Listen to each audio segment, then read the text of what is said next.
बिस्मिल्लाहिर्रहमानिर्रहीम। अब्बा के इंतकाल को अभी कुछ ही महीने हुए थे कि अम्मा ने दूसरी शादी कर ली। मोहल्ले में चहमगोइयाँ हुई मगर किसी ने खुलकर कुछ न कहा। अम्मा कहती थी कि जिंदगी अकेले नहीं गुजरती और शायद वो सच्ची कह रही थी, मगर मेरे लिए ये सब किसी सदमे से कम नहीं था। मैं इंटर पास थी। अब्बा ने हमेशा कहा था मेरी बेटी डॉक्टर बनेगी, खुद पर खड़ी होगी, लेकिन वो ख्वाब भी उनके साथ कब्र में दफन हो गया। अम्मी के नए शौहर ने पहले दिन ही मुझे अजीब नज़रों से देखा, जैसे मैं कोई बोझ हूँ जिससे जल्द छुटकारा पाना है। एक हफ्ता भी न गुजरा था, उसने साफ कह दिया, अब तुम बड़ी हो गई हो, पढ़ाई छोड़ो, कुछ काम धंधा करो, हम तुम्हारे पल्ले नहीं पड़े। अम्मी ने कुछ कहने की कोशिश की मगर एक ही सख्त नज़र ने उन्हें खामोश करवा दिया। मेरी माँ जो कभी मेरे लिए शेरनी थी, अब किसी भीगी बिल्ली जैसी हो गई थी। मेरी माँ ने कहा, बेटा कुछ दिन इसका कहा मान लो, हालात बेहतर हो जाएंगे, मैं हूं ना तुम्हारे साथ। मैं जानती थी कि वो मजबूर हैं, वो इस रिश्ते को तोड़ना नहीं चाहती। शायद वो तन्हाई से इतना डर गई थी कि अब किसी की डांट में भी सहारा देखती थी। मैंने खुद को संभाला और करीबी प्राइवेट स्कूल में नौकरी ढूंढ ली। तनख्वाह मामूली थी मगर इज्जत के साथ जीना चाहती थी। प्राइवेट स्कूल की हकीकत मुझे जल्द समझ आ गई। छोटे बच्चे संभालने से लेकर झाड़ू पोछा तक सब कुछ मुझसे ही करवाया जाता। प्रिंसिपल सख्त मिजाज थी। एक बार तो उन्होंने सबके सामने मुझे कहा, जितने दिन ये नौकरी रखनी है अपनी ज़बान बंद रखो, यहाँ उसूलों से नहीं ज़रूरत से काम लिया जाता है। मैंने कोई जवाब नहीं दिया क्योंकि मेरे पास कोई और चारा भी तो नहीं था। नौकरी का वक्त 1 बजे तक का था मगर अक्सर देर हो जाती। कभी मीटिंग, कभी स्टाफ की सफाई, कभी बच्चों के वालिदैन की बातें सुननी पड़ती। मुझे घर पहुँचने में अक्सर देर हो जाती, लेकिन हर रोज़ दिल में यही उम्मीद होती कि अम्मा कम अज़ कम मेरी सुनेंगी, समझेंगी। एक दिन स्कूल में एक बच्चे की तबीयत खराब हो गई। सब भाग दौड़ में लग गए। उस दिन मुझे छुट्टी करते करते 4 बज गए। रास्ते में बारिश भी शुरू हो गई। मैं भीगती हुई हाँफती काँपती घर पहुंची। दरवाजे पर दस्तक दी, आवाज़ दी, अम्मा दरवाज़ा खोलो। अंदर से सौतेला बाप चीखा, कौन है?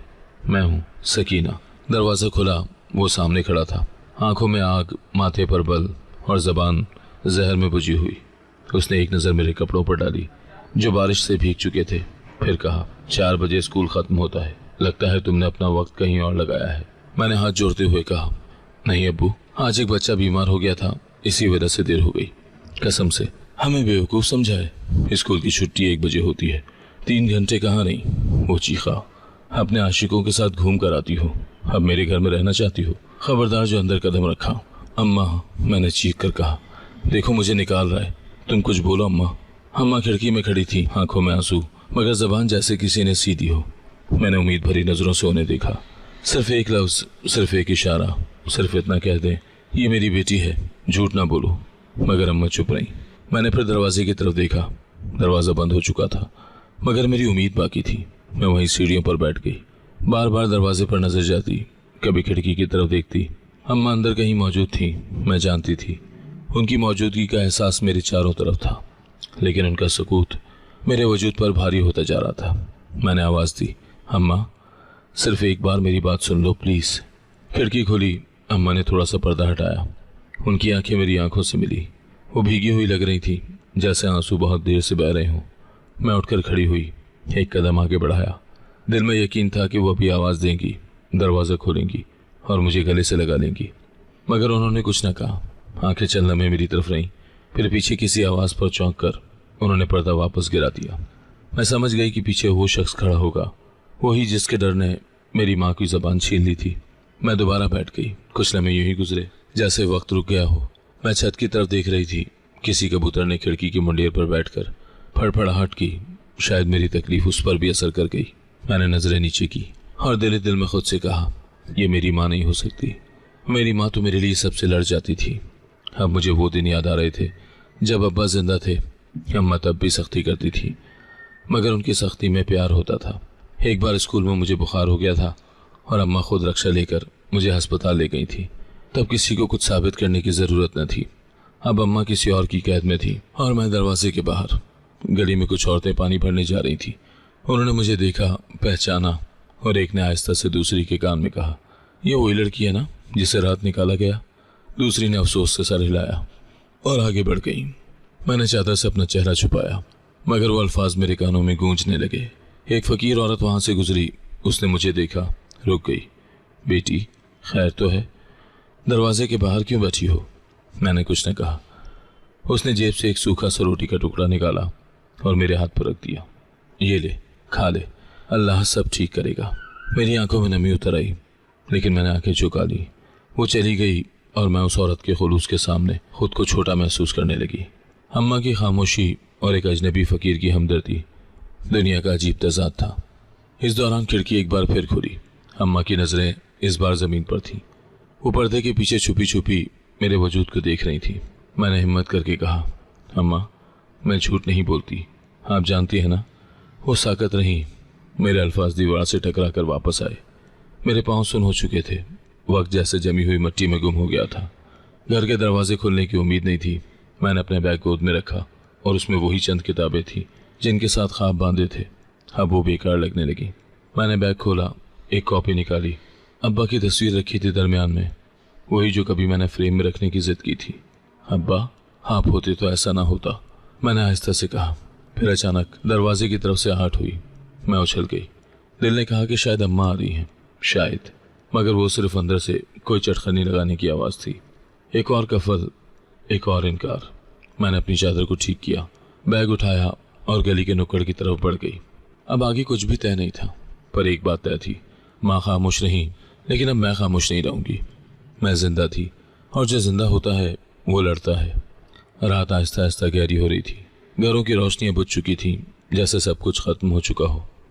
शहर की गलियाँ वीरान हो चुकी थीं और मेरे पास न ठिकाना था, न रास्ता, न मंजिल। कदम खुद ब खुद चल रहे थे और दिल में एक बोझ सा था, ऐसा बोझ जो जबान पर नहीं आता, सिर्फ सीने में रहता है। दरवाज़ा मेरे लिए बंद हो चुका था और अम्मा की खामोशी मेरे दिल में किसी खाली मकान की तरह गूंज रही थी।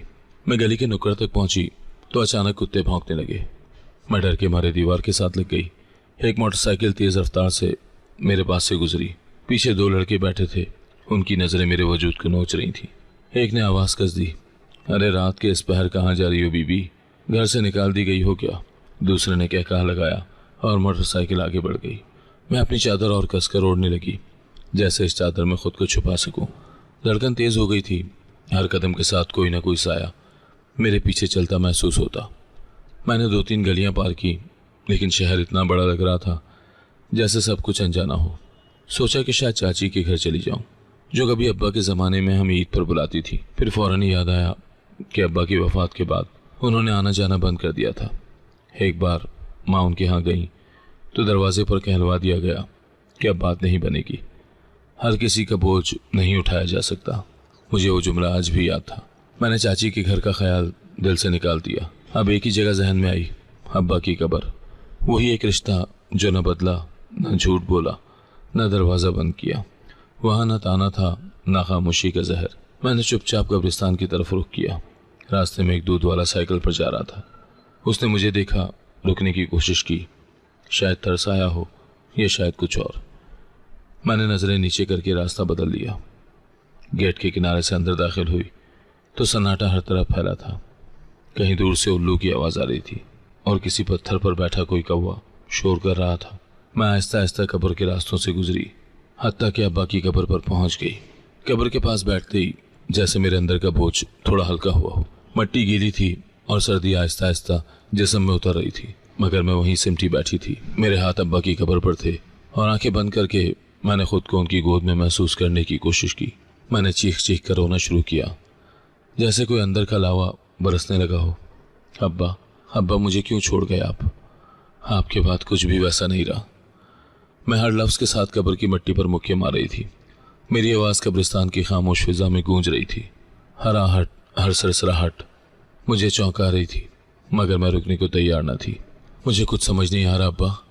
अम्मा ने भी मुझे छोड़ दिया, कोई भी नहीं है, बस आप ही बचे हैं। रात के साए गहरे होते जा रहे थे। कब्रिस्तान की दरो दीवार पर अंधेरा छा चुका था। कहीं कहीं झाड़ियों में हल्की हल्की सरसराहट सुनाई देती, जैसे कोई छुपा बैठा हो या शायद कोई आवारा जानवर हो। मगर उस वक्त मेरे लिए ये सब एक जैसे थे, साए। मैं कब्र से लगकर बैठ गई, पीठ से बैग निकाला और बैग को गोद में रखकर बाहों में जकड़ लिया। सर्द हवा चल रही थी और रात का सन्नाटा जैसे मुझसे कह रहा हो, यही तुम्हारा नया घर है। कभी कभार दरख्त के पत्तों की आवाज़ होती तो मैं उछल पड़ती, लगा जैसे कोई पीछे आकर खड़ा हुआ हो। एक बार तो ऐसा महसूस हुआ जैसे किसी ने मेरे कंधे को छुआ हो। मैं तेजी से पलटी, लेकिन वहां कुछ भी ना था, बस हवा थी, ठंडी और सुनसान। अब्बा, मुझे डर लग रहा है। मैंने सरगोशी की। अगर आप होते ना तो मेरे बालों में हाथ फेरते और कहते कि सब ठीक हो जाएगा। फिर अचानक किसी दूर की कब्र पर कोई चीज गिरी, शायद कोई परिंदा गिरा या किसी जानवर का वजन था। आवाज हुई तो मेरे हाथ लरस गए। मैंने जल्दी से चादर अपने जिस्म के गिर्द लपेटी। दिल की धड़कन इतनी तेज हो गई जैसे सीना तोड़कर बाहर आ जाएगी। फिर एक आवाज आई, जैसे कोई बच्चा रोने लगा हो। मैंने चौंक कर इधर उधर देखा। आवाज कहीं से साफ आ रही थी, मगर कब्रिस्तान में कोई बच्चा? मैंने आवाज के पीछे ध्यान लगाया, लेकिन कुछ समझ न आया। शायद मेरा वहम था। थकन और खौफ इंसान के दिमाग में अजीब खेल खेलते हैं। फिर कुछ फासले पर कब्र खोदने वाले का झोंपड़ा नजर आया। दिन में देखा था, रात को भी रोशनी की हल्की सी झलक थी। सोचा वहां जाकर पनाह ले लूं, लेकिन कदमों ने साथ ना दिया। एक अनजानी झिझक, एक गैर इरादी एहतियात मुझे वहीं बिठाए रखी गई। आखिर कब्र से बढ़कर कहाँ महफूज होता। कम से कम यहाँ मेरा कोई ताल्लुक तो था। रात के तीसरे पहर मेरे जिस्म का हर जोड़ा करने लगा। जमीन की सख्ती हड्डियों में उतर गई थी, मगर नींद अब भी आंखों में नहीं थी। थकन ने आंखें बोझल कर दी थी, लेकिन दिमाग मुसलसल जाग रहा था। तब अचानक एक झोंका आया। ऐसा लगा जैसे किसी ने माथे पर हाथ रखा हो। वो लम्हा बहुत अजीब था। मेरे सारे एहसास जैसे रुक गए। लगा जैसे अब्बा की रूह मेरे पास आ बैठी हो। मेरे जिस्म का हर हिस्सा साकत हो गया। सांस बाकी थे। हवा थोड़ी देर को कुछ ज्यादा मेहरबान लगने लगी।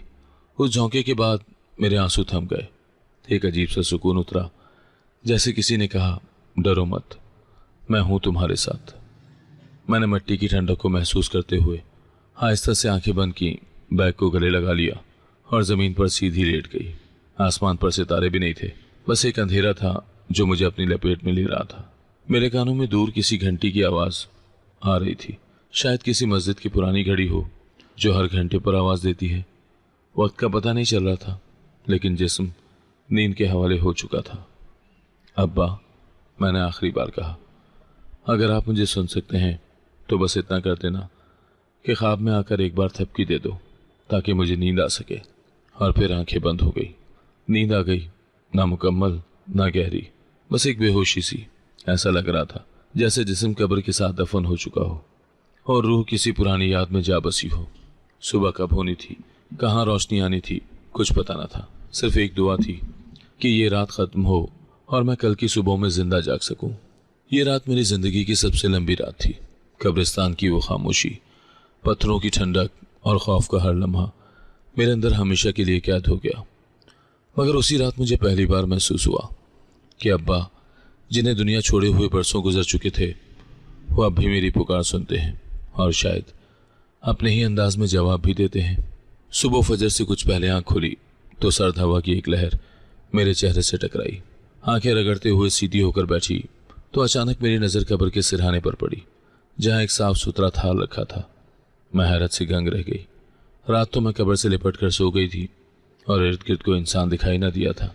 फिर ये खाने का थाल किसने रखा? मैंने जल्दी से इर्द गिर्द देखा। कब्रिस्तान अभी भी नीम अंधेरे में लिपटा हुआ था। दरख्त खामोश खड़े थे। फिजा में हल्की हल्की नमी थी। करीबी किसी कौवे की कां कां गूंज रही थी, लेकिन इंसान का कोई निशान न था। मेरा दिल धड़कने लगा। ये कौन हो सकता है? मैंने खुद से कहा। कदमों की कोई चाप, कपड़ों की कोई सरसराहट, कुछ भी सुनाई ना दिया। बस वो थाल था जिसमें रोटियां रखी थी, साथ में थोड़ी सी सब्जी और एक ढका हुआ लोटी जैसा जग। मैंने थाल के पास बैठकर हाथ बढ़ाया। खाना ताज़ा लग रहा था, जैसे अभी भी किसी ने लाकर रखा हो।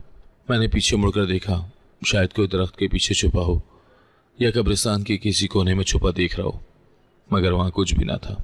मेरे पेट में जैसे बरसों की भूख इकट्ठी हो गई थी। हाथ खुद ब खुद रोटी की तरफ बढ़ गए।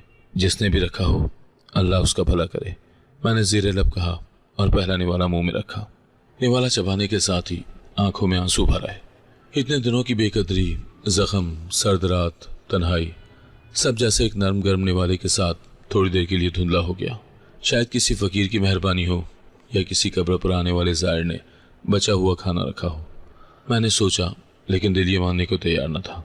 ये खाना बचा हुआ नहीं था, ये मेरे लिए लाया गया था। और सिर्फ खाने नहीं, कब्र की एक तरफ एक तय किया हुआ कंबल भी रखा था। मैंने उसे हाथ में लेकर देखा। हल्की सी खुशबू आ रही थी। जैसे किसी घर में रखा गया साफ सुथरा कपड़ा हो।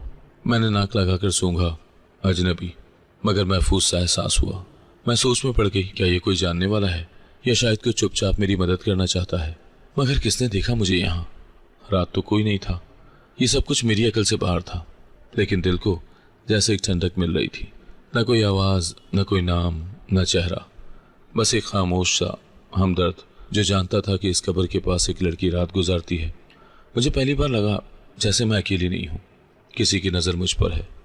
कोई है जो खामोशी से छुप कर बेगर्जी से मेरी ज़रूरियात पूरी कर रहा है।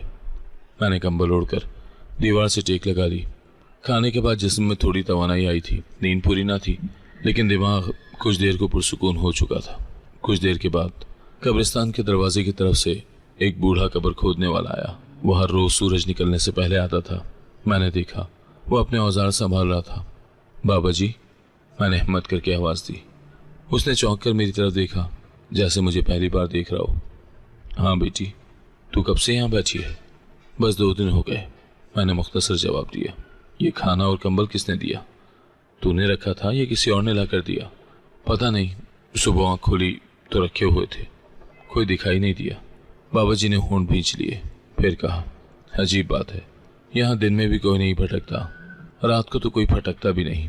खैर, जो भी हो, अल्लाह का बंदा होगा। फिर वो अपने काम में लग गया और मैं दोबारा खामोश हो गई। दिल अब सवालों से भरा हुआ था। क्या कोई औरत थी? शायद मोहल्ले की पुरानी जान पहचान, या स्कूल से कोई मुलाजमा जिसे मेरी कहानी मालूम हो गई हो। क्या ये मेरी माँ हो सकती है? नहीं, वो कैसे आ सकती है? वो तो खुद किसी और के कहने पर मेरी तरफ देखती भी नहीं थी। मैंने सर झटक दिया। कोई तो है जो देख रहा है, मैंने दिल में कहा, और ये उम्मीद शायद काफ़ी है इस वक्त के लिए। सूरज अब थोड़ा सा चढ़ने लगा था, रोशनी कब्रों के बीच उतर रही थी। मेरी आंखें बार बार उस राह की तरफ जाती जहाँ से कोई आकर खाना रख गया था। मैंने तहैया कर लिया कि अगली रात नहीं सोऊंगी, देखूंगी कि कौन है मेरा हमदर्द। अब सवाल सिर्फ एक नहीं रहा था, अब एक मौमा बन चुका था, जिसमें जज्बात भी थे, शुक्रगुजारी भी और तजस्सुस भी, और शायद बहुत थोड़ा सा खौफ भी, क्योंकि खामोश मदद बगैर चेहरे के, बगैर आवाज़ के हमेशा दिल को सुकून ही नहीं देती, सवाल भी खड़े करती है। कुछ दिन गुजर गए। अब ये सिलसिला रोज़ का बन चुका था। हर सुबह सूरज निकलने से पहले कब्र के सिरहाने कुछ न कुछ ज़रूर होता। कभी साफ सुथरा खाना, कभी पानी की बोतल, कभी तय किया हुआ कंबल, बाज़ औक़ात एक कागज़ का टुकड़ा भी साथ होता, जिस पर एक ही सतर लिखी होती, बेटी हिम्मत मत हारना। मैं रोज़ हैरत में डूब जाती। ये कौन है? कोई अजनबी, कोई जानने वाला? क्या कोई मुझे पहचानता है? मुझे रातों को नींद आती, लेकिन सुबह जागने के बाद पहला काम होना था वो थाल देखना, और कभी वो खाली ना होता। ऐसा लगता है जैसे कोई साया मेरी हरकत को देख रहा हो, कोई जो रात को चुपके से आता है, मेरे जागने से पहले सब कुछ रख कर चला जाता है। मैंने कई बार खुद को ये समझाया कि शायद कोई फ़कीर होगा या कोई पुराना शनासा जिसे तरस आ गया हो, लेकिन इस ख्याल के साथ ही वो सतर याद आ जाती, बेटी हिम्मत ना हारना। कोई फ़कीर ऐसा लिख नहीं सकता, ना ही कोई अनजान शख्स ये लफ्ज़ इस्तेमाल करता है। लफ्ज़ बेटी में एक ख़ास रिश्ता है, एक पहचान छुपी है। एक दिन मुझे थाल के साथ एक छोटा सा प्लास्टिक का बॉक्स भी मिला। अंदर 2 मोजे के जोड़े रखे थे और एक छोटी सी साबुन की टिकिया। मैंने हैरत से बॉक्स खोला। उसके साथ एक पर्ची भी थी, जिस पर लिखा था, पाँव भी थक जाते हैं, इनका ख्याल रखो। इस छोटे छोटे इशारे मेरे लिए ज़िंदगी की लकीर बन चुके थे, मगर दिल का एक गोशा इस खामोश मददगार की हकीकत जानने के लिए बेचैन था। कौन था जो न सिर्फ मेरी भूख और सर्दी का ख्याल रखता था, बल्कि मुझे बेटी कहकर मेरी हिम्मत बढ़ाता था। अब मेरा मामूल बदल गया। रात को जल्दी नहीं सोती थी, मैं जागती रहती, और जैसे जैसे रात बढ़ती मेरे दिल की धड़कन तेज़ होने लगती, लेकिन हर बार नींद मुझ पर हावी हो जाती, और जब आँख खुलती तो वही थाल, वही कंबल, वही चुपचाप पैगाम मौजूद होता। फिर मैंने फैसला किया, अब मुझे सच जानना है, किसी भी कीमत पर। उसी रात मैंने अपना बैग सर के नीचे रखा, कंबल ओढ़कर लेट गई, लेकिन आंखें खुली रखी। मैंने सांसों को भी हमवार रखने की कोशिश की, ताकि दूर से देखने पर लगे जैसा मैं सो चुकी हूँ। दिल तेजी से धड़क रहा था। कब्रिस्तान खामोश था। कहीं दूर किसी कुत्ते की भौंकने की आवाज़ आई, मगर कुछ और ना हुआ। मैंने उस रात खुद से वादा किया था कि चाहे कुछ भी हो, मैं सोऊंगी नहीं, मैं जागती रहूंगी, इंतज़ार करूंगी, और जब वो साया दोबारा आएगा मैं उसका सामना करूंगी। मैंने चादर ओढ़ ली मगर आंखें बंद ना की। थकन जरूर थी मगर इरादा पक्का था। रात के तीसरे पहर फिजा में एक अजीब सा सन्नाटा फैलने लगा। हल्की हल्की हवा कब्रों के बीच से गुजर रही थी और हर दरख्त की शाख जैसे सांस ले रही हो। मैं बेहरकत लेटी रही। दिल की धड़कन तेज थी मगर जिस्म साकत। तभी कदमों की चाप सुनाई दी, धीरे धीरे, जैसे कोई हर कदम पर सोच कर चल रहा हो। मैंने सांस रोक ली, आंखें थोड़ी खोलकर कब्र की दूसरी तरफ झांका। एक धुंधला सा वजूद आहिस्ता आहिस्ता मेरी तरफ बढ़ रहा था। हाथ में एक टिफन था और उसके कदमों में थकन थी, जैसे हर कदम पर बरसों का बोझ हो। वो कब्रों के पास रुका, थाल को जमीन पर रखा और फिर घुटनों के बल बैठ गया। मैंने दिल थाम लिया। फिर वो आवाज आई जिसने मेरे जिस्म को झंझोड़ दिया, मेरी बच्ची, मुझे माफ कर दो, मैं कमजोर माँ हूँ। ये आवाज मैं 100 बार सुन चुकी थी। ये आवाज मेरी माँ की थी। मेरी रूह लरस गई। मैं मजीद खामोश न रह सकी। आहिस्ता से उठकर बैठ गई और साई की तरफ देखा। अम्मा, मेरी जबान से बेख्तियार निकला। वो चौंक गई, जैसे किसी ने उन्हें ख्वाब से जगा दिया हो।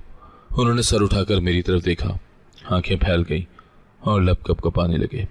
सकीना, तुम जाग रही हो? उनकी आवाज़ कमज़ोर थी मगर दिल में कई तूफान लिए हुए।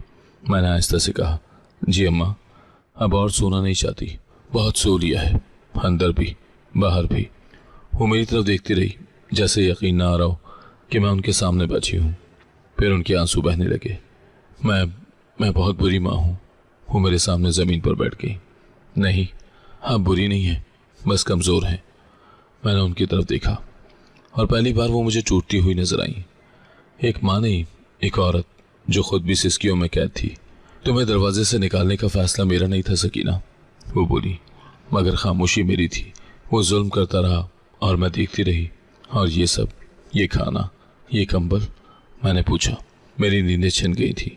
वो बोली, तुम्हारी आवाज़ मुझे सोने न देती थी। हर रात सोचती, क्या तू जिंदा है? कहाँ सोई होगी? क्या खाया होगा? मैंने खामोशी से उनकी बात सुनी। पहली रात हिम्मत जमा करके निकली, तू सो रही थी। मैंने बस देखा, कुछ कहा नहीं। अगली रात खाने का थाल रख कर गई। फिर रोज़ आने लगी। बस ये ख्याल रहता था कि तू समझे कि कोई है तेरे साथ। और वो पैगाम, बेटी हिम्मत ना हारना। मैंने पूछा, वो भी मेरा था। मैं चाहती थी तू लड़ती रहे, जैसे मैं न लड़ सकी वैसे तू बने। माँ की आवाज़ में ऐसा कर्ब था जो लफ्ज़ों में बयान नहीं हो सकता। वो ज़मीन से लिपट कर रोने लगी, जैसे खुद अपनी ही कब्र पर बैठी हूँ। मैं तुम्हारे अब्बा से माफ़ी मांगने आई थी कि मैं उनकी बेटी का ख्याल न रख सकी। वो कब्र में है, मगर मैं जिंदा होते हुए भी मुर्दा बन गई थी। मैंने उनके करीब होकर आहिस्ता से उनके कंधे पर हाथ रखा। वो लरस गई, फिर मेरा हाथ थामा। अब्बा ने हमें कमज़ोर नहीं बनाया था अम्मा, हमने खुद हार मानी। लेकिन अब बस बहुत हो गया। वो मेरी तरफ देखने लगी। आंखों में सवाल थे, खौफ भी और एक छुपी हुई उम्मीद भी। क्या तू मुझे माफ़ कर सकती है? वो बोली। मैंने सर झुका लिया। माफ़ी से पहले सवाल है, कब तक छुप छुप कर मेरी मदद करती रहोगी? कब तक कब्र की ओट में जीती रहोगी? कब तक उस घर के दर से बंधी होगी जिसका मालिक सिर्फ खौफ है? उन्होंने कुछ नहीं कहा। मैंने उनका हाथ पकड़ा, आहिस्ता से दबा कर कहा, चले अम्मा, अब जिंदगी की तरफ वापस चलें। उनकी आंखों में पानी भराया। वो मेरे गले लग गई और पहली बार बरसों के बाद ऐसा लगा जैसे माँ का लम्स वापस लौट आया हो। कब्र के साए में, रात की खामोशी में, वो लम्हा ऐसा था जहाँ एक माँ और बेटी दोबारा जुड़ गई। अब हम दोनों जिंदा थी हकीकत में, और हमें आगे बढ़ना था। मैं जान चुकी थी वो खामोश साए मेरी माँ के थे, और अब वो साया माजी का नहीं, रोशनी का बन सकता था अगर अम्मा खुद चाहती। वो रात किसी ख्वाब से कम नहीं थी। मैं और अम्मा एक दूसरे के सामने थे। बरसों के लफ्ज़, बरसों की खामोशी लम्हों में हम दोनों के बीच पिघलने लगी। उनका चेहरा धुन में लिपटे चांद जैसा लग रहा था, थका हुआ लेकिन रोशन। मैंने उनका हाथ मजबूती से पकड़ा हुआ था, जैसे बरसों के बाद दोबारा किसी चीज़ को पा लेने का खौफ हो। हम दोनों कब्र के किनारे बैठ गए। कुछ देर खामोशी में वक्त गुजरा। सिर्फ हवा की सांसें हमारे बीच गूंजती रहीं। फिर अम्मा ने आहिस्ता से कहना शुरू किया, ये सब आसान नहीं था मेरे लिए। तुझे दर से निकालना नहीं चाहती थी, पर वो आदमी, तेरे सौतेले बाप ने मुझे चारों तरफ से घेर रखा था। हर बात में तलाक की धमकी देता। मैंने खामोशी से उनकी तरफ देखा। उनकी आंखों के किनारे नम थे, मगर वो बोलती रही। वो कहता, अगर मैंने तुझे पनाह दी तो वो मुझे तलाक दे देगा, और सिर्फ इतना ही नहीं, वो तेरी इज्जत का हवाला देकर मुझे डराता, कहता उसे घर में रखा तो बदनामी होगी, रिश्ते नहीं आएंगे, और मैं किसी से भी निकाह पढ़वा कर उसे भेज दूंगा। मेरे कान सुन रहे थे पर दिल जैसे सुन हो चुका था। मैं डर गई सकीना, बहुत डर गई थी। अम्मा ने अपने चेहरे पर हाथ रखा, जैसे खुद से छुपने की कोशिश कर रही हूँ। मैंने सब सह लिया, उसकी चीखें, उसकी बातें, उसकी नजरें, लेकिन तुझे घर में रखने का फैसला मैं नहीं कर सकी। और वो जो कुछ कहता मैं मानती गई। मैं बस सोचती रही कि अगर तू घर में ही रही तो शायद तू ज्यादा नुकसान उठा लेगी। मैंने आहिस्ता से कहा, आपने सोचा बाहर भेज देना बेहतर होगा, सड़क पे तन्हा बेसहारा। वो खामोश हो गई, उनकी नजरें झुक गई। नहीं, ऐसा कभी नहीं चाहा था। मैंने तो बस यही सोचा था कि तू मजबूत है, तुझ में हिम्मत है, तू खुद लड़ेगी। और मैं अंदर से मर चुकी थी। मैंने उनके हाथ थामा और कहा, लेकिन अम्मा, आप ही तो मेरा वाहिद सहारा थी। जब माँ खामोश हो जाए तो बेटी कहाँ जाए। वो रो पड़ी, मेरे कंधे पर सर रख दिया और बस सिसकती रही। ये जो खाना था, ये जो कंबल थे, वो सब आपकी मोहर थी ना। हाँ सकीना, ये मेरा दिल था जो रोज थोड़ा थोड़ा तुम तक भेजती थी। मैं चाहती थी कि तू भूखी न रहे, तू बेलिबास ना हो, तू जान ले कि तेरी माँ आज भी तुझे चाहती है। बस बोल नहीं सकती थी, सामने नहीं आ सकती थी। मैंने उनकी आंखों में देखा, वहाँ अफसोस से ज्यादा खौफ था। ये कैसा रिश्ता था अम्मा, जो औरत को बेटी के सामने भी मुजरिम बना दे। वो कुछ लम्हे चुप रही, फिर बोली, मैंने 2 वक्त की रोटी के बदले सब कुछ बर्दाश्त किया। सच ये है कि वो घर जो तेरे बाप की कमाई से बना था, वो भी अब उसने अपने नाम करवा लिया है। मैं चाहती थी कम से कम वो छत मेरे सर पर रहे, इसीलिए उसकी हर झूठ पर खामोश हो गई। ये बात मेरे लिए नहीं थी। वो घर जो अब्बा ने बनाया, वो भी, हाँ, मैंने ही अपने हाथों से उस पर दस्तखत किए।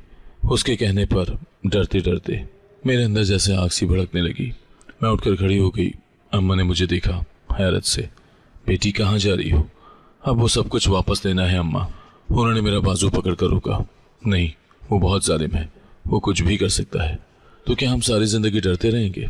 मैंने तलखी से पूछा। वो चुप हो गई। मैंने आहिस्ता से उनके शाने पर हाथ रखा।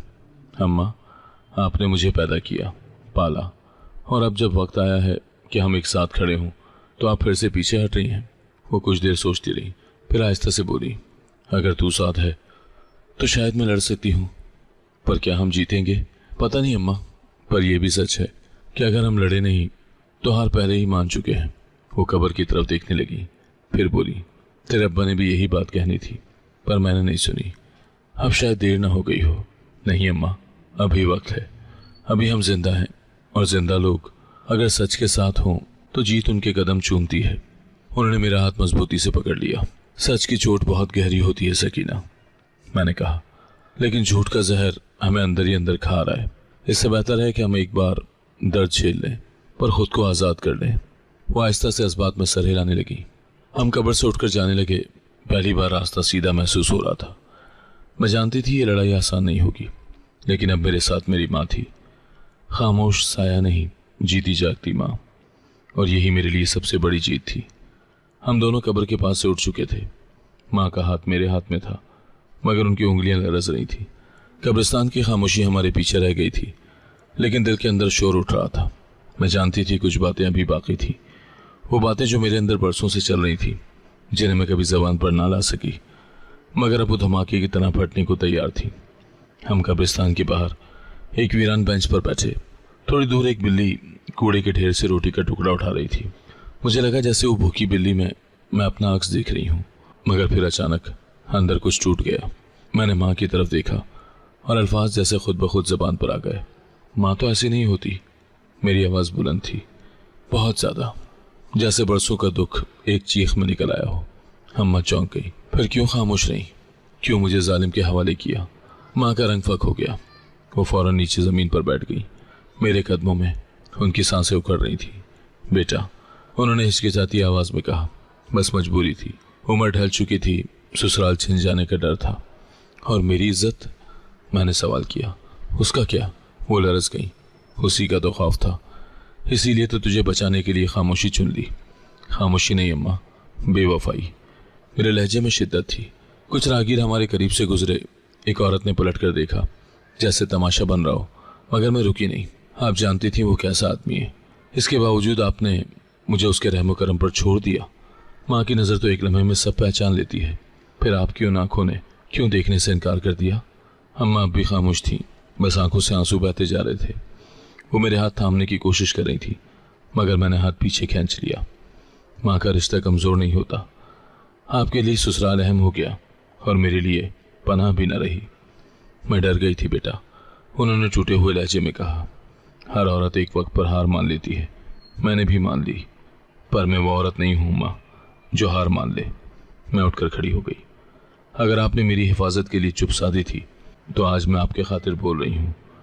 हम दोनों में से किसी को तो बोलना था, किसी को तो कहना था कि अब बस। अम्मा सर झुकाए बैठी थी। मैंने पहली बार देखा कि वो औरत जिसे मैं अपनी माँ समझती आई थी, आज एक आम औरत की तरह मेरे सामने बेबस बैठी थी। उनके पाँव में चप्पल न थी, लिबास गर्द से अटा था, और वो औरत जो घर की इज्जत कहलाती थी, आज खुद इज्जत की भीख मांग रही थी अपनी बेटी से। पास के नलके पर एक औरत पानी भर रही थी। उसने हमारी तरफ देखा, फिर झुककर अपना काम करने लगी, जैसे कुछ सुना ही ना हो। मैंने लम्हा भर को खुद को रोका, फिर दोबारा माँ के करीब जाकर बैठ गई। माँ, मैं आपको छोड़ना नहीं चाहती, लेकिन अब हमें खुद को उठाना है।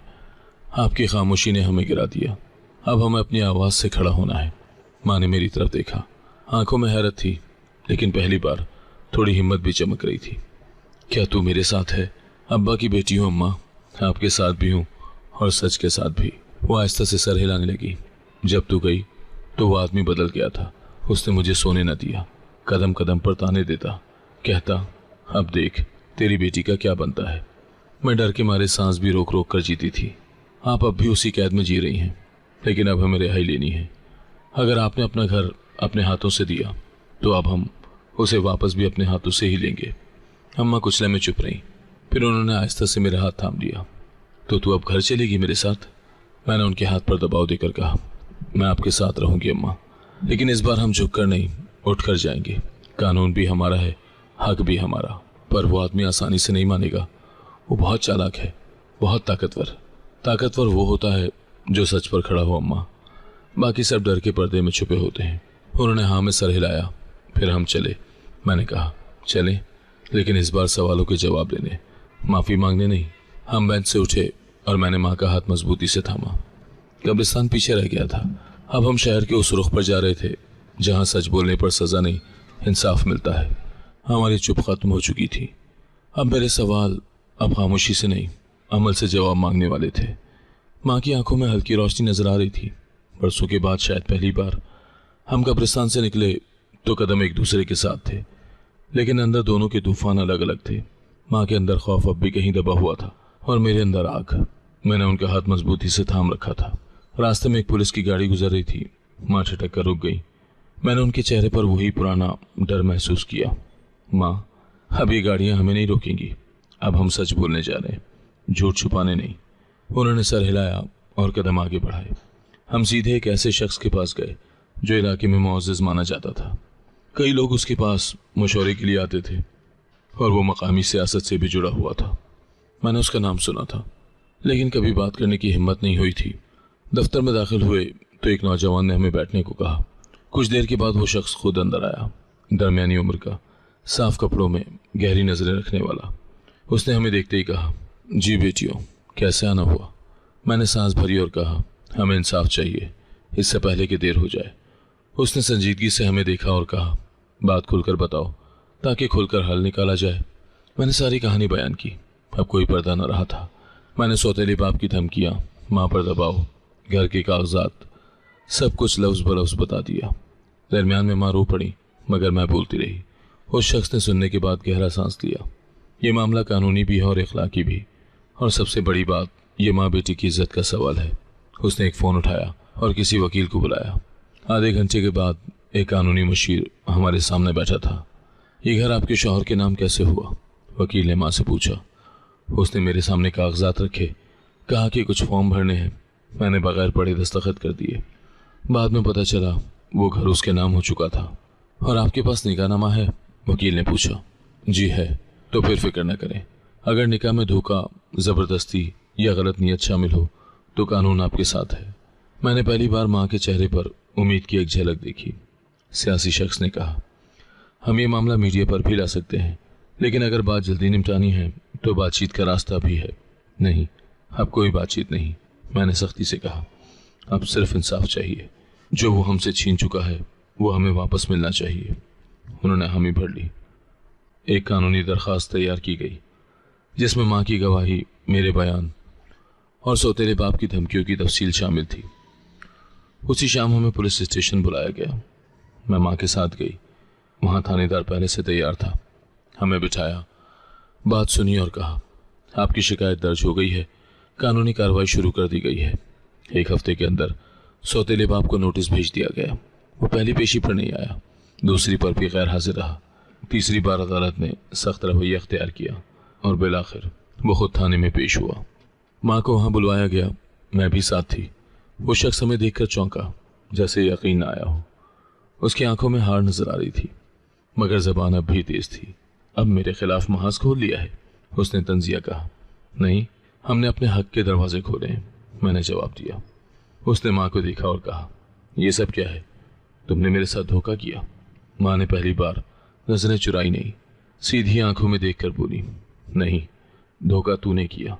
मेरी बेटी की जिंदगी बर्बाद की, मेरे सहारे को मेरी कमजोरी बनाया। अब मैं कमजोर नहीं रही। पुलिस ने उसका बयान लिया और कानून के मुताबिक कार्रवाई शुरू हो गई। कुछ ही दिनों में घर के कागजात की असल हकीकत सामने आ गई। माँ के दस्तखत जाली साबित हो गए और कानूनी नोटिस के जरिए घर दोबारा माँ के नाम मुंतकिल करने का अमल शुरू हो गया। इसी दौरान माँ ने तलाक की दरखास्त भी दी। अदालत में सबूत, गवाही और हालात की बुनियाद पर फौरी फैसला सुनाया गया। तलाक हो गई, साफ, वाज़े और मुकम्मल। जब हमें वो कागजात थमाए गए जिनमें घर दोबारा माँ के नाम पर था, तो माँ ने वो फाइल मेरे हाथ में दी। ये रे बेटी, तेरा हक, तेरा हिस्सा। मैंने कहा, नहीं अम्मा, ये हमारा एतमाद है जो हमने खुद वापस लिया है। उस दिन पहली बार लगा कि हमने अपनी किस्मत खुद लिखना शुरू कर दी है। बाहर निकलकर मैंने माँ की तरफ देखा। तू ना होती ना तो मैं कभी ना लड़ पाती। मैंने उनका हाथ पकड़कर कहा, अम्मा, जुल्म के सामने खामोशी जुर्म बन जाती है। हमने सिर्फ जुर्म से मुंह मोड़ना बंद किया है।